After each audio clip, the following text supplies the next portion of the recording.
सत्यमेव जयते या ब्रीदवाक्याला सत्यात उतरवणारी महाराष्ट्रातील एकमेव मराठी वृत्तवाहिनी आजचा महाराष्ट्र। आळंदी देवाच्या दर्शनासाठी लाखो भाविक भक्त दाखल। आळंदी देवाच्या दर्शनासाठी लाखो भाविक भक्त आळंदीमध्ये दाखल झाले असून मंदिराच्या चारही बाजूने भक्तांची गर्दी बघायला मिळत आहे।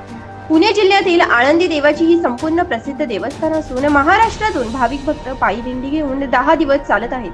मुखाने हरिनामाचा गजर करत मंगळवारी लाखो भाविक भक्त आळंदीमध्ये दाखल झाले असून काळ्या कीर्तन करून 2 दिवसांत भाविक भक्त आपापल्या घरी रवाना होत आहेत। ही यात्रा 15 दिवस चालत असून महाराष्ट्राबाहेरून दुकाने आले आहेत।